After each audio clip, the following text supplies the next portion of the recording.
Hey, Eric here, and welcome to today's true mystery story. Today's story takes place in the Philippines on February 25th, 1991. The story starts with a serviceman. He's stationed in the Philippines on Clark Air Force Base. His name is Joe Snodgrass, and he lives on base with his wife and his two children. Well, that day, Joe calls police to report that his wife is missing. He tells the police that him and his wife had a row and that she took off to cool down, which Joe says had happened before in the past, but this time she didn't come back. And when she didn't come back, Joe got worried and he called the police to report her missing. Well, records from the base show that his wife, Julie Snodgrass, had actually left the base around 10:30 that night when Joe said that they had the argument. And then the following day, about 4 o'clock in the morning, a cab driver reports finding Julie's pickup truck. He finds it on a deserted dirt road about 2 kilometers away from the base. And inside the truck is Julie's dead body. She had been stabbed repeatedly. Inside Julie's truck, there was blood everywhere, except for there was a void on the passenger side. There was no blood, so it was clear that somebody was sitting in the vehicle next to her and stabbing her while sitting next to her. Other than that, there really wasn't much evidence. They found a knife.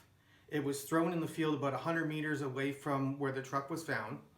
And the knife had Julie's blood on it, but it had no fingerprints whatsoever. Well, the police really didn't have much to go on.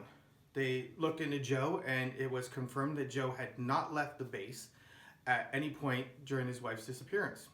And his wife, Julie, was well liked. She didn't have any enemies at all. Really, the only problem she ever really had was apparently the locals didn't really care for the military personnel. That's a whole other story. And Julie's purse was actually missing from the scene, and her personal belongings, which really kind of showed the motive of robbery, which was really consistent with the area. That area, the unemployment rate in that area was as high as 60%. So there was a lot of crimes happening. And even though Joe Snodgrass was eliminated as a suspect in his wife's murder, police did a little bit more digging, and they found out that there was some problems in the marriage. They had quite a few fights, and police were called before. They even had divorced once and then remarried. So there were some problems. But what really took a turn in the case was an informant told police that they should look into the family housekeeper that worked for Joe and Julie. The housekeeper was a 20-something-year-old Filipino woman. She was very attractive, and she had worked for the Snodgrass family for over a year. And when police questioned her, she said that she had absolutely nothing to do with Julie's murder, and that there was actually no scrupulous relationship going on between her and Joe either. Unfortunately, Joe and Julie's son had told police that at one point previously that he had actually walked in on the bedroom and he had saw his father, Joe, in an intimate situation with Lucy, the housekeeper. But Lucy took a polygraph test and she passed the test. But that was the military police. What happened next was the local police department then interviews Lucy, the housekeeper, and she changes her stories. She tells the local police that Joe had asked her to help kill his wife, that she ended up enlisting her two uncles to actually kill Julie for Joe. When Joe was questioned about this, Joe adamantly denied it all. He said that Lucy was making all this up. He said he had nothing to hide. He even allowed the police to search his home without requiring a search warrant, which might not have been the smartest thing. While police were searching his home, they find legal documents showing that Joe had just recently increased his wife's life insurance policy from $200,000 to $400,000.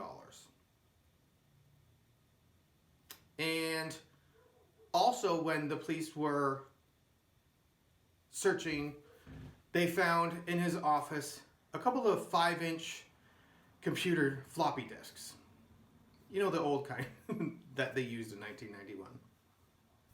When police discovered these disks, they wanted to confirm that they were actually Joe's disks, so they called Joe into the station to identify these disks as his.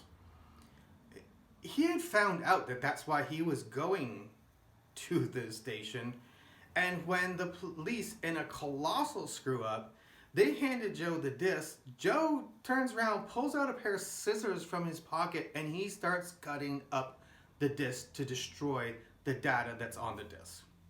The police tackled Joe, and at this point, the police arrest Joe for the murder of his wife, Julie.